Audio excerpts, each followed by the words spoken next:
Mon objectif, là, aujourd'hui, c'est que vous puissiez repartir avec, je dirais, une idée relativement précise de l'intelligence artificielle et du machine learning. Ça ne va pas être une présentation technique, d'accord? Ça va vraiment être sur les concepts, sur des retours, sur des cas clients, sur des vrais cas clients. Et puis, je dirais, un point de départ à une discussion aussi sur le sujet, sur les deux. Donc, j'espère que ça va. Il vous reste un peu de concentration encore. Parce que c'est fin de matinée, ça a été assez chargé, j'imagine. Donc, bon, en tout cas, n'hésitez pas. Et si vous avez des questions, n'hésitez pas à m'interrompre aussi. Ça va pour vous? Ok. Alors déjà, je vais parler de moi. Non, c'est ce moment, je vais être assez rapide sur le sujet. Donc, moi, Laurent Le Guyadère, je suis consultant ITSM, ça veut dire IT Service Management. En gros, je m'occupe de quoi? Je m'occupe des processus. Je vais voir les grands comptes, je vais voir les grosses structures ou même des plus petites structures et j'essaie de voir comment améliorer leur façon de travailler, leur façon de faire. D'accord? Et plus spécifiquement, ces derniers temps, plutôt concentré sur la partie agilité des votes parce que c'est des sujets qui m'intéressent aussi.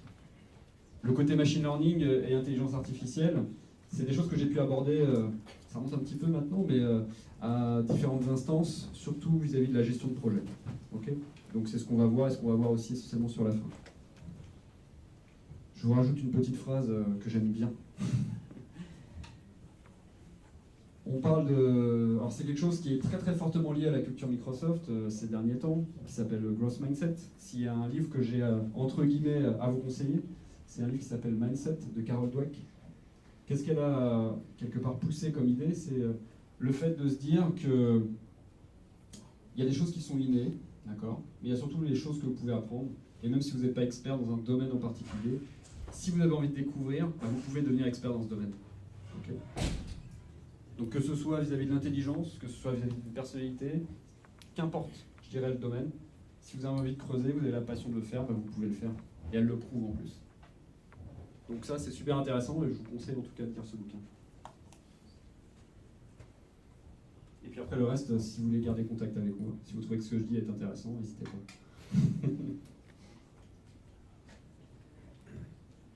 Alors, petite définition pour commencer. L'intelligence artificielle, discipline scientifique recherchant des méthodes de résolution de problèmes à forte complexité logique ou algorithmique. Dispositif imitant, remplaçant l'humain dans certaines mises en œuvre de ses fonctions cognitives. Donc, là on est sur la définition, merci Wikipédia. J'espère que ces éléments-là, en tout cas, vous disent quelque chose ou que vous commencez à les situer un petit peu maintenant. Je vais essayer de vous montrer en application une projection, plutôt, en gestion de projet, telle qu'on l'envisage, ou qu'on l'envisagerait, je dirais, dans un futur proche, vis-à-vis de MS Project. Donc, intelligence artificielle, machine learning, gestion de projet.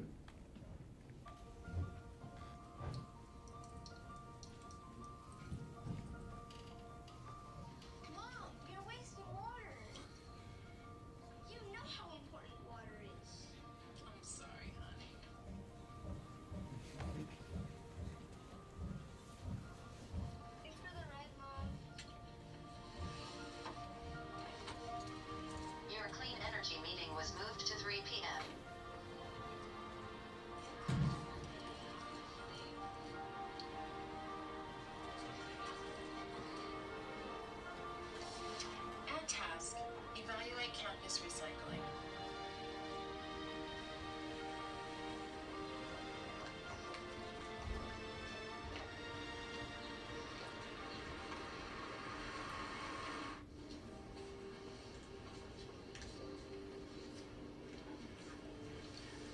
Show me our proposed green initiatives. Compare top 2 waste management plans.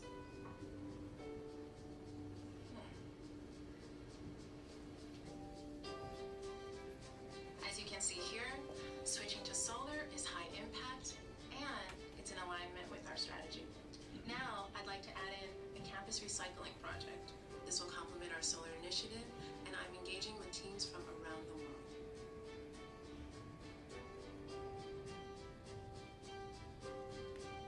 Show me our top internal team members with sustainability and environmental impact experience. Our Seattle team would love to collaborate with your engineering team in Brazil. Ótimo! Vamos analisar as especificações falamos do seu projeto juntos. Okay. In order to get success metrics in place for the shareholder meeting, we need to push implementation for both projects up by 2 weeks. I agree. I'll get my team working on it. Estou fazendo essas mudanças agora. O plano atualizado foi enviado.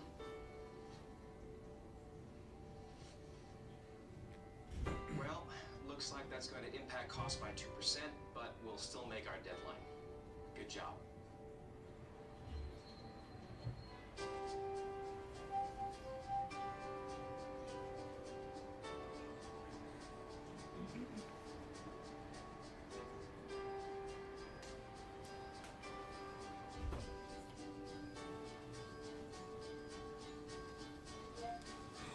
Your joint impact statements are up to date.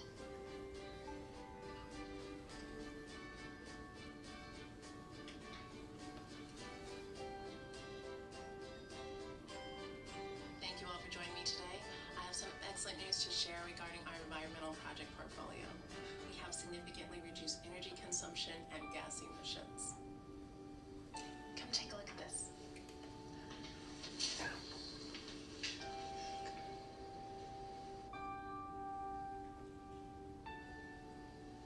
I'm proud of you, Mom. You know how important water is.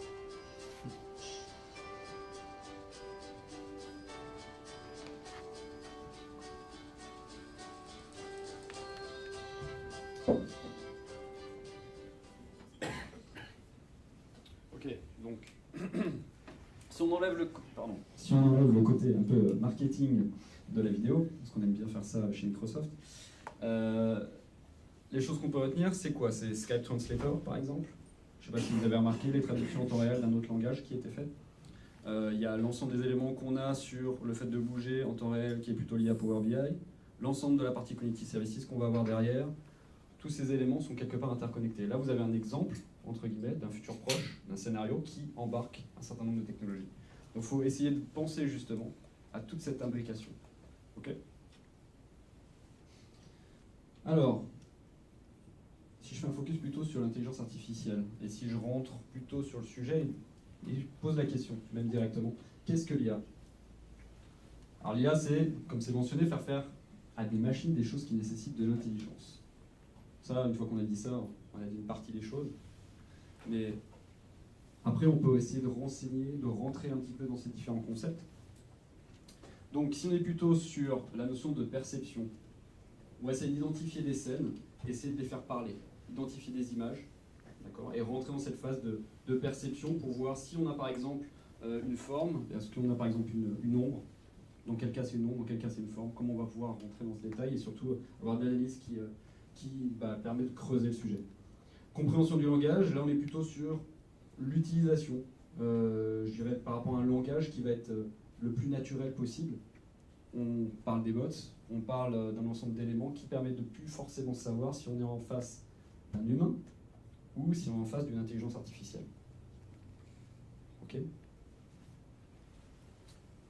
Ensuite, la notion de raisonnement, là on est plutôt sur de la logique. Si par exemple on est sur une phase qui est de dire alors à cette heure-ci normalement Paul est soit au café, soit je dirais au cinéma, chose qui n'a rien à voir.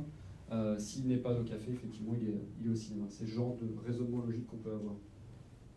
Et en termes de résolution de problèmes, c'est arriver à des résolutions qui soient beaucoup plus...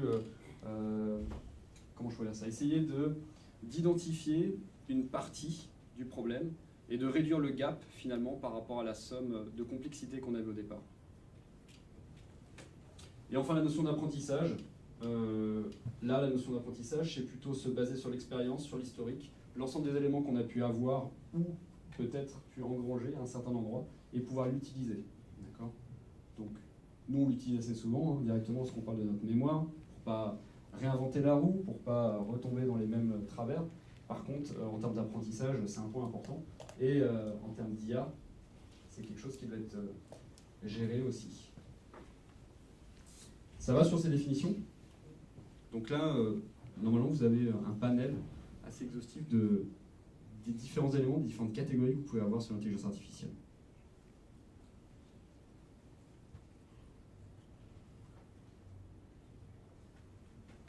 Alors, pourquoi maintenant?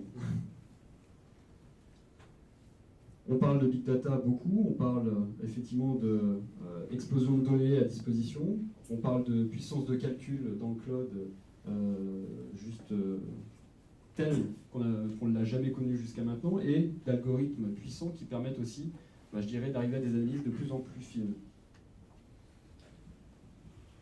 Excusez-moi. Comment ça fait chaud?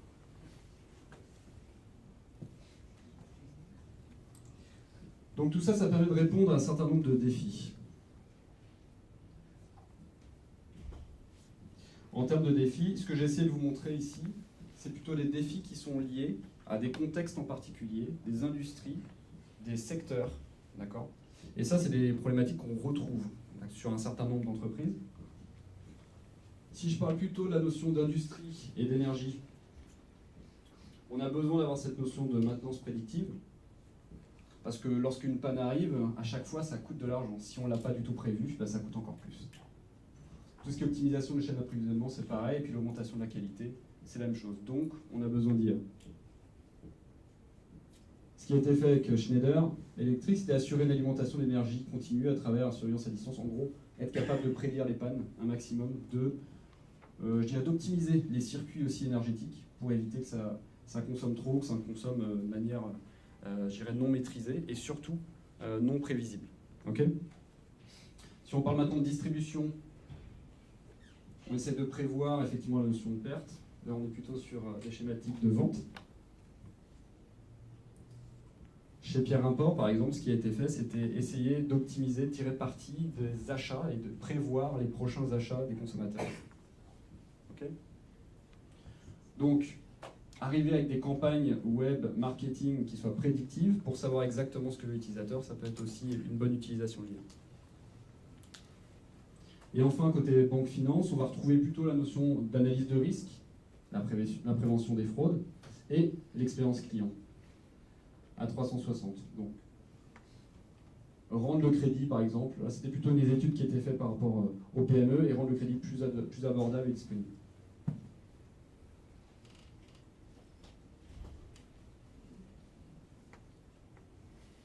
En termes de défis, plutôt d'un point de vue santé, donc là on va plutôt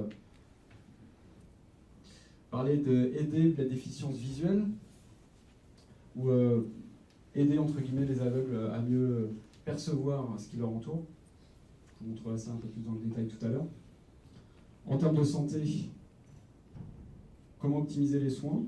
Donc là, ça va être plus efficace par rapport à certains maux en fait, et certaines maladies qu'on a, je dirais globalement, dans nos sociétés. Et tout ce qui est service professionnel, là on va plutôt parler optimiser l'exécution qu'on peut voir, typiquement Rolls-Royce, c'est pas forcément que les voitures, ils font aussi des moteurs d'avion, il faut le savoir, mais être, je dirais, plus efficace dans la gestion des pannes et je dirais tout ce qui est réparation liée au moteur d'avion, c'était un point qui était hyper important pour eux, parce que très très coûteux. Donc par rapport à tous ces éléments, donc à chaque fois il y a cette notion, je dirais, de scénario. On est sur un scénario métier, on a un besoin qui ressort, et je dirais c'est comment on va pouvoir utiliser certaines innovations, certaines technologies, et ici l'intelligence artificielle pour, je dirais, répondre à ces défis.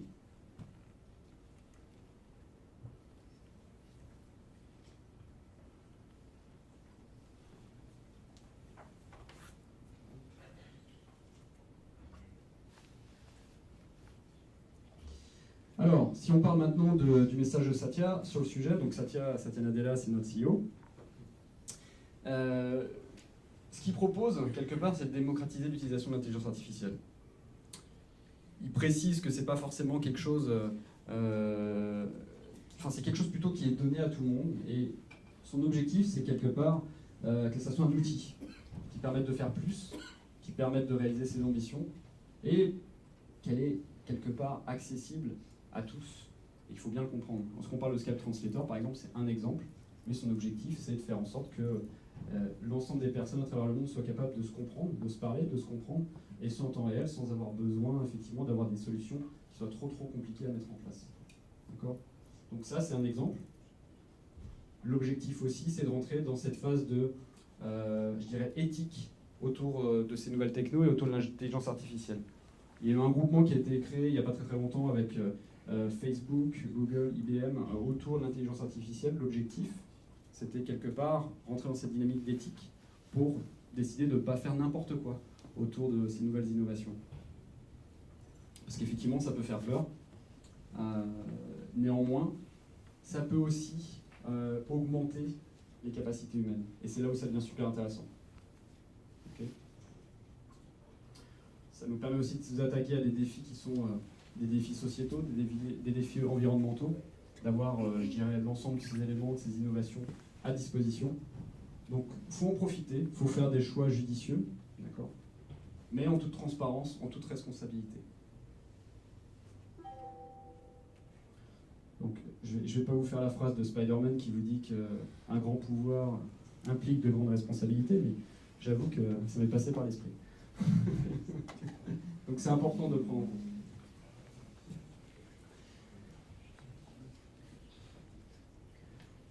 Je vais vous montrer une autre vidéo, en tout il y en a 3, hein. Donc j'espère que la seconde va vous plaire. L'idée c'est plutôt comment on met, ou on va pouvoir, dans des défis plutôt sociétaux, apporter, je dirais, les premiers éléments liés à la santé par rapport à des populations qui n'y ont pas accès. Okay. Donc c'est une application qui s'appelle RingMD, sur laquelle on a pas mal travaillé et ça se passe en Inde.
Ok, donc sur cette vidéo, ce qu'on peut voir, c'est, je dirais, rapprocher les gens qui n'ont peut-être jamais vu quelque part de médecin de leur vie, qui n'ont jamais eu ce conseil, et c'est, je dirais, rentrer dans d'autres aussi défis grâce à l'intelligence artificielle. Alors, si je passe maintenant aux promesses de l'intelligence artificielle, ce qu'on va voir plutôt ici, donc c'est la notion d'assistant personnel. Donc, je pense que vous en avez entre guillemets tous sur vos smartphones, par exemple, sur lequel l'interaction peut être assez forte. Tout ce qui est, je dirais, santé intelligente. Donc, on le voit pour rapprocher, je dirais, les personnes, rapprocher les gens qui ont besoin effectivement d'aller, en tout cas au niveau d'une santé un peu plus performante ou un peu connectée, ou en tout cas ne serait-ce qu'en phase de découverte. La notion de transport, qu'on peut voir aussi vis-à-vis de tout ce qui est voiture autonome. Et puis l'agriculture aussi, qu'on considère agriculture smart, qui permet je dirais, d'aller plus loin sur tout ce qui est analyse et prédiction, tout ce qui est analyse prédictive sur je dirais, les cultures, sur l'évolution de l'ensemble des éléments, ce qu'il faut faire, ce qu'il faut semer, quand le faire, qu'est-ce qui va le plus quelque part donner en termes de rendement. On ne pense pas forcément à l'agriculture, mais c'est un secteur qui est pas mal aussi, on va dire, promoteur de l'intelligence artificielle.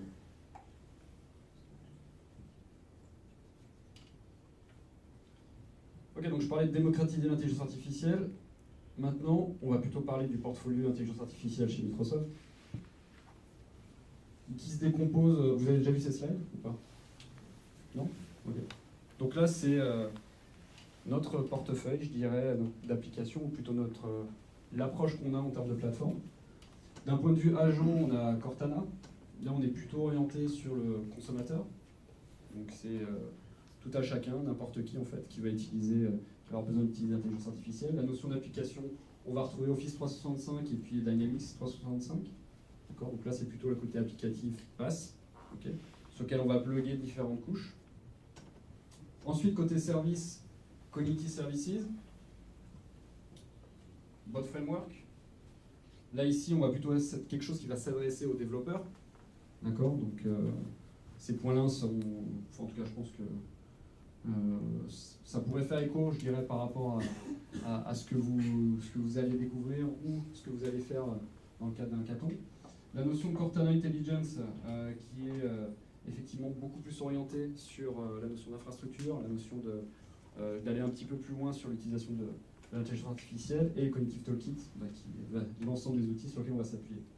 Si on passe maintenant côté infrastructure, Azure Machine Learning, là on passe plutôt côté Machine Learning.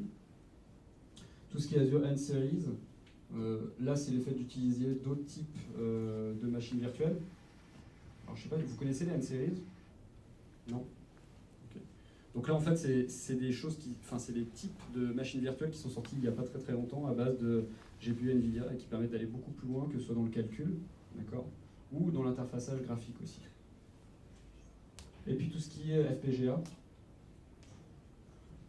Ça vous parle, FPGA? Non? Alors, il y a quelques mois maintenant, on a mis en place dans l'ensemble des data centers de Microsoft un autre type, de processeur qui va permettre d'aller beaucoup plus loin et qui va servir à tout ce qui est, je dirais, lié à l'intelligence artificielle. C'est des choses que l'on utilise via tout ce qui est recherche, via Bing, via Cortana, via l'ensemble de nos produits, via Skype Translator. Et ça équipe, je dirais, quelque part l'ensemble de nos data centers. Donc en termes de nouveaux types de services d'utilisation, là on va parler de circuits plutôt réseaux neuronaux. Ça vous parle? Plutôt cette partie-là, d'accord? Donc en gros, complètement lié à l'intelligence artificielle. Donc c'est plutôt intéressant, je pense, parce que ça va dans le sens de l'histoire.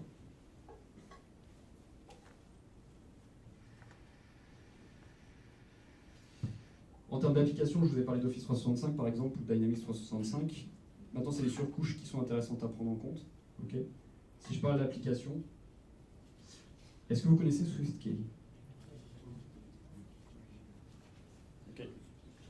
Donc vous voyez bien comment ça fonctionne, vous voyez bien, je dirais, l'objectif. Le fait d'apprendre en continu, d'être quelque chose qui soit personnalisé et qui favorise, je dirais, l'utilisation de machine learning en fait, au fur et à mesure. Donc c'est un exemple. Ensuite, la notion de service, ça, je vous l'ai expliqué précédemment. Maintenant, il y a un point qui est hyper important, c'est tout ce qui est API. Ça vous parle, les API? Ok. Quand même. Ok. Donc vis-à-vis des Cognitive Services, plusieurs façons de le percevoir. D'un point de vue langage, pour, je dirais, être en traduction simultanée, on l'a vu de la Skype Translator, mais surtout l'analyse de texte par exemple, tout ce qui est speech, avec la reconnaissance, tout ce qui est custom recognition, machine learning, la vision aussi qu'on va avoir sur lequel détection de tout ce qui est émotion, ça va être quelque chose qui va être possible. Je ne sais pas si vous avez vu ce type de démo sur lequel effectivement vous avez la reconnaissance d'émotion. Lorsqu'une personne sourit, on va savoir que cette personne sourit. Lorsque cette personne est triste, pareil. Donc ça fait partie des Cognitive Services aussi. Tout ce qui est search qui va s'appuyer sur Bing, la notion de knowledge, enfin pour terminer, sur lequel on a cette notion de scoring et détection d'anomalies. Un exemple, si on parle plutôt de bot framework, la façon d'interagir avec les utilisateurs, ça c'est le premier sujet, le côté langage indirectement aussi, comme s'il y avait une personne qui était quelque part de l'autre côté. Et je dirais l'interconnexion qu'on peut voir avec l'ensemble des outils.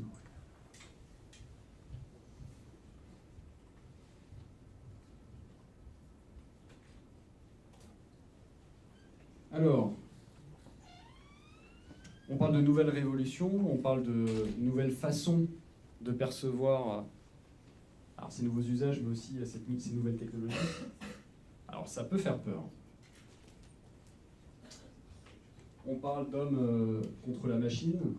Le machine learning peut faire peur. Par contre, ce qu'on pense, nous, c'est que le machine learning, il ne faut pas en avoir peur. L'intelligence artificielle, le machine learning, il ne faut pas en avoir peur, mais c'est quelque chose qui va permettre à l'homme de faire plus, d'aller beaucoup plus loin, de découvrir beaucoup de choses. Ça fait peur à beaucoup parce que on va remplacer l'homme par la machine. Attention. Non, ça peut faire peur de ce point de vue-là, ça c'est sûr. Par contre, l'idée aussi, c'est derrière, c'est utiliser ces énormes capacités pour pouvoir répondre aux fameux défis, les défis de demain. Si je vous parle d'AlphaGo, est-ce que c'est quelque chose où vous êtes familier? Ouais. DeepMind, AlphaGo. Dernièrement, vous êtes au courant un petit peu de ce qui s'était passé ou pas? Alors, AlphaGo, la filiale, c'est DeepMind de Google. Je suis désolé, je sors du microcosme de Microsoft. En fait, Google a une filiale qui s'appelle DeepMind. Ils ont créé AlphaGo, qui est une intelligence artificielle dont l'objectif était quelque part de battre les meilleurs joueurs de Go au monde, sachant que la complexité d'un jeu de Go, c'est encore plus que les échecs, je dirais. C'est le dernier jeu sur lequel l'homme n'avait jamais été battu par la machine. Et dernièrement, que ce soit d'un point de vue coréen, alors je crois qu'il était numéro 2, ou chinois il n'y a pas très longtemps,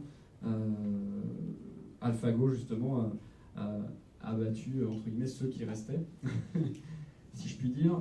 Comment ça fonctionne de l'autre côté, cette intelligence artificielle? Et c'était de l'intelligence artificielle par renforcement.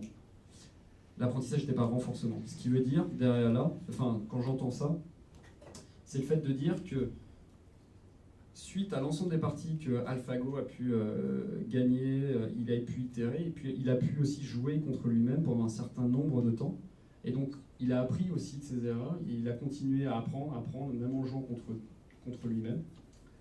Et donc, c'est maintenant, ce qu'on peut dire aussi, c'est pour ça aussi qu'il est arrivé à battre les meilleurs mondiaux sur le sujet. Okay. Et donc, fort de ces victoires aussi dernières, ils ont décidé d'arrêter de se battre contre l'homme et d'utiliser plutôt ça pour la recherche. Donc oui, ça peut faire peur, néanmoins, il y a quand même beaucoup de choses derrière, je pense qu'il faut creuser, et qui font évoluer l'homme. Là, c'est le moment où je vous passe le micro. Est-ce que vous remarquez quelque chose sur cette image qui se trouve à droite? Je ne sais pas si vous la connaissez.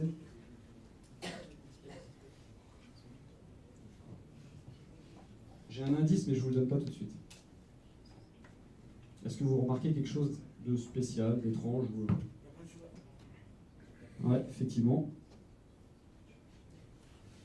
Sur cette partie-là, il y a une absence de cheval, tout à fait. Ou de chevaux, ça dépend celui-là. Il y en avait assez pour en mettre 2. En fait, c'est la première voiture. C'est la première voiture, et comme vous le voyez, effectivement, il n'y a rien qui va pouvoir tirer l'attelage. Par contre, l'attelage est toujours là.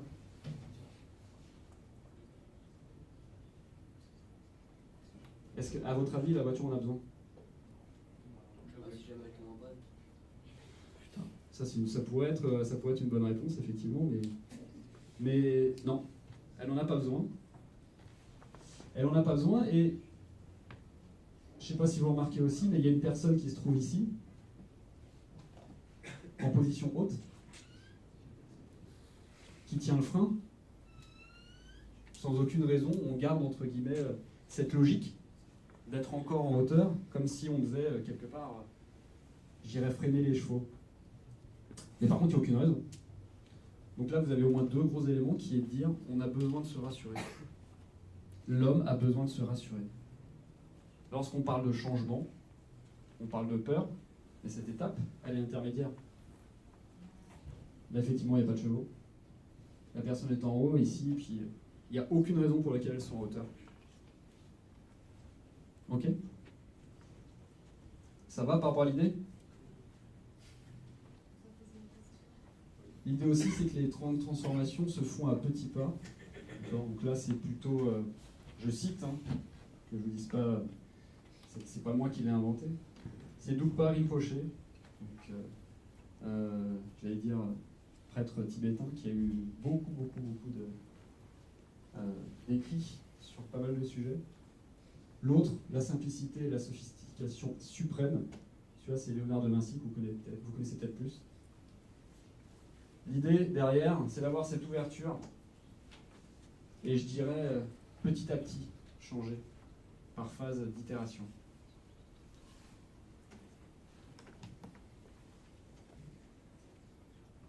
Maintenant, si on parle de machine learning, alors,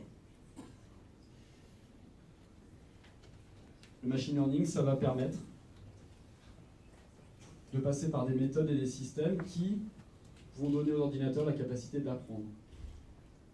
C'est aussi simple que ça. Et les différentes étapes, c'est adapter, prédire, optimiser, extraire et résumer l'ensemble des données qui vont analyser. C'est ça le machine learning. Ce que je vous propose maintenant, c'est de voir la dernière vidéo sur comment tout ça, je dirais s'imbrique dans un scénario réel.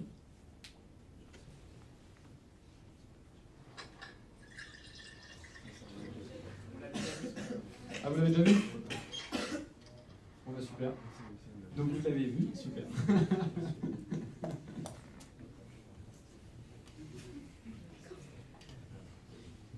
Alors, dans le cadre d'un projet machine learning, on passe par quelle étape? Comment on fonctionne? Dans la vraie vie, je dirais, parce que tout ça c'est bien beau, mais après, dans le réel, comment ça se passe? On passe par une phase, je dirais, d'acquisition. Ici. Sur lequel on va collecter l'ensemble des données. Donc là, plein de connecteurs, plein de types de données différentes.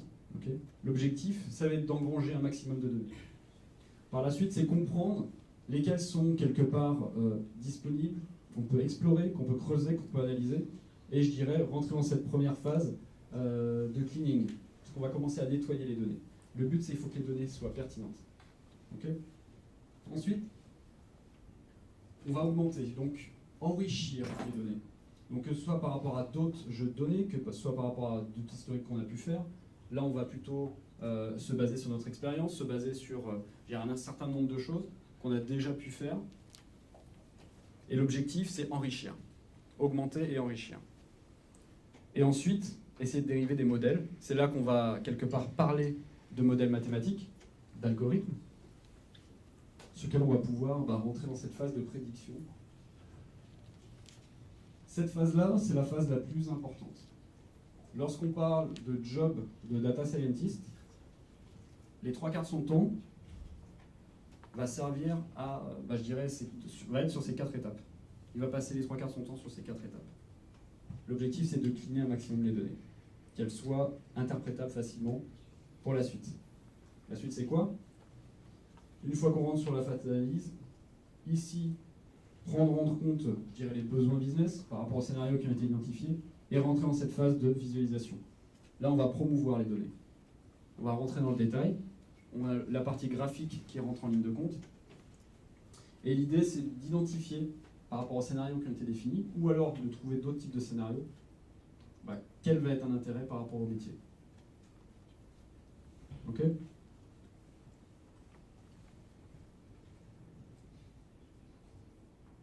Dit autrement et de manière un peu plus simple, le métier, le business a besoin de données, a besoin de se référer par rapport à un scénario ou plusieurs scénarios qu'il peut avoir. On est en entrée. Ensuite, on va avoir besoin d'étayer sur les données, de faire du crunching, de l'analyse, de cleaner l'ensemble. On applique des modèles mathématiques, des algorithmes. Ensuite, on itère avec les métiers par rapport aux scénarios qui ont été identifiés ou les autres scénarios qu'on aurait trouvés, afin d'arriver par la suite à des modèles prédictifs et de les déployer. Est-ce que ça va sur les concepts? Donc le machine learning, dans la vraie vie, c'est ça.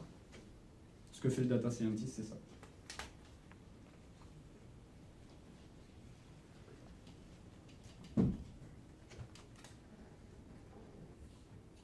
Ensuite, l'identification des... Alors, oui, là, on est plutôt sur les champs d'analyse, comment identifier les champs d'analyse, sur les avantages, les faiblesses. Ça va nous permettre, je dirais, de définir les différents scénarios, voir quel scénario est le plus pertinent côté métier. Okay. Donc, on appelle ça SWOT, pour tout ce qui est analyse, faiblesse, opportunité, menace. En termes d'impact solution, alors on a toujours un impact par rapport à une solution qu'on va proposer sur machine learning. Est-ce qu'elle va être plutôt d'ordre économique, donc entre guillemets économiser ou gagner plus par rapport à des scénarios business? Impact fonctionnel, qu'est-ce qu'on va pouvoir amener en termes de façon de travailler, en termes de mode de travail au niveau de l'ensemble des employés? D'un point de vue technique, comment contourner des ressources techniques qu'on a ou qu'on n'a pas? Ou écosystème sur lequel on va, je dirais, mesurer le succès de la solution ou la satisfaction client. Donc là, c'est par rapport à l'ensemble de l'écosystème qui l'entoure. Si on essaie de qualifier les différents scénarios, là je vous ai montré quelques éléments. Maintenant, là, plutôt certains éléments du terrain. Donc, en gros, qui sont faits par des data scientists. On a, sur les secteurs énergie, ici, notion de rétention de talent. Alors, rétention de talent, c'est plutôt une manière d'optimiser la manière dont les gens vont pouvoir, je dirais, globalement rester, donc par rapport à la notion de feedback, tout au long de leur carrière.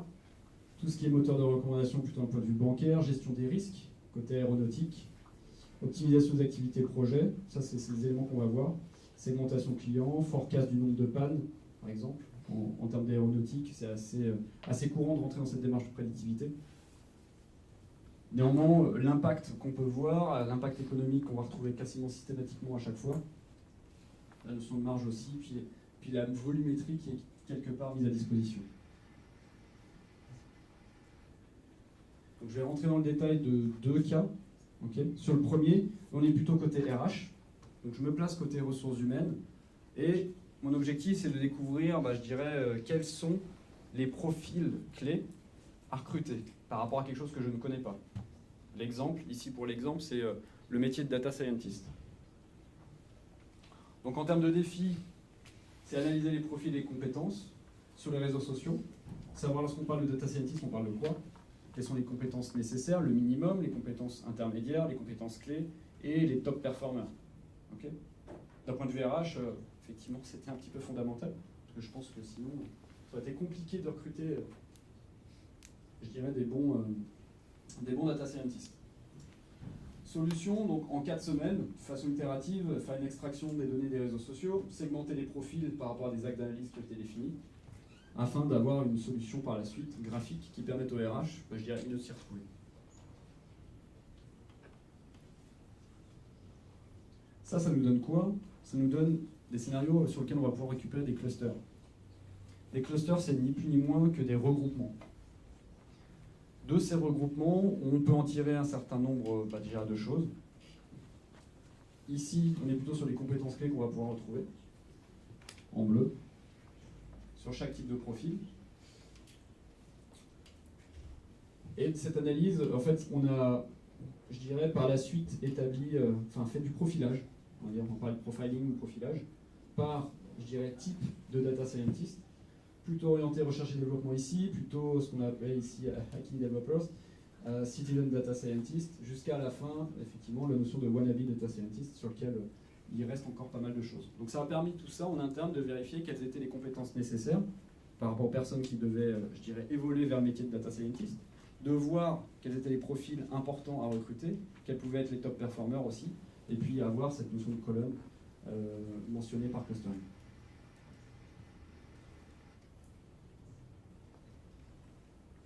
Dans cette façon de représenter, je dirais de manière en bottom-up, on a pu voir que il fallait les prérequis pour être data scientist, parce que ça n'existait pas avant. Tout le machine learning et tout ce qui a été fait derrière a permis de définir l'ensemble de ces prérequis. Les must-have, c'était plutôt ce qu'il fallait avoir absolument. Et par la suite, la notion de différenciateur, là c'était plutôt des skills liés au leadership, liés aux différents challenges qui étaient relevés par les personnes. Et on creuse, je dirais, un petit peu le côté top performer. Okay.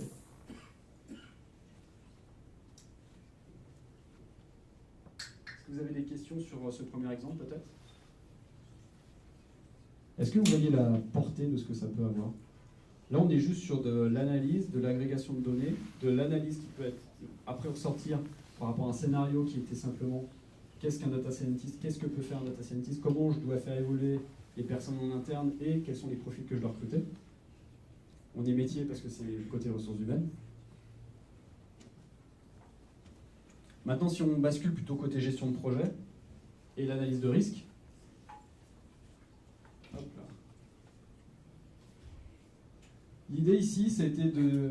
On est dans l'aéronautique, on a quasiment 10 ans d'historique sur de la gestion de projet. On a repris l'ensemble des plans d'action, donc ce que vous voyez ici, ainsi que l'impact que le fait de dérouler un plan d'action a pu avoir sur l'entreprise, en termes d'efficacité, en termes de réduction de temps, je dirais en termes de coût, budget et autres. Et tout le scénario de machine learning était de définir qu'est-ce qu'on peut faire de ça, qu'est-ce qu'on peut faire dans l'ensemble de ces plans d'action. Ce qu'on a retiré, c'est l'impact. Donc, est-ce que les plans d'action ont eu de l'impact?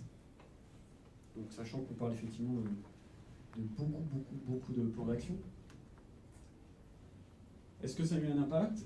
Dans quelle mesure ça a un impact fort qui a permis, je dirais, de faire progresser le projet? Dans quelle mesure c'est un impact faible? Donc dans ce cas-là, le plan d'action n'était pas forcément très utile. Et dans certains cas, il n'y a eu aucun impact. Et dans ce cas-là, le plan d'action ne servait à rien.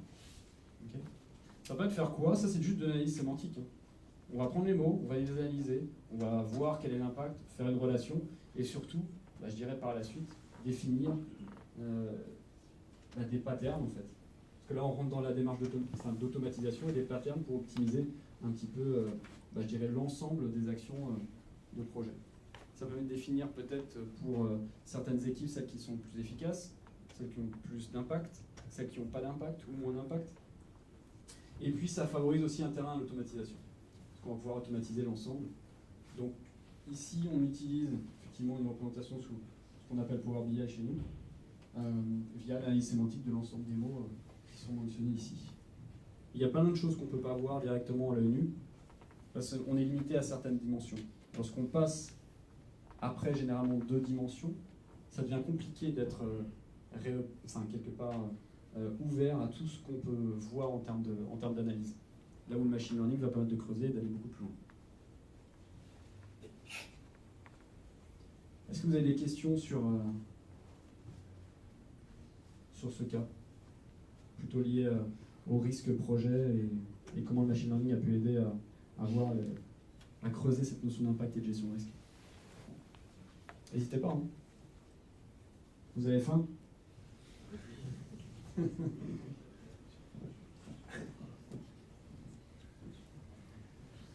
Bon, ok, je vais terminer alors. Assez rapidement.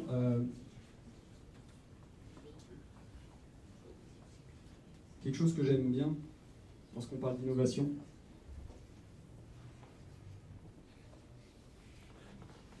Vous l'avez lu celle-là aussi? Nice. C'est pas mal.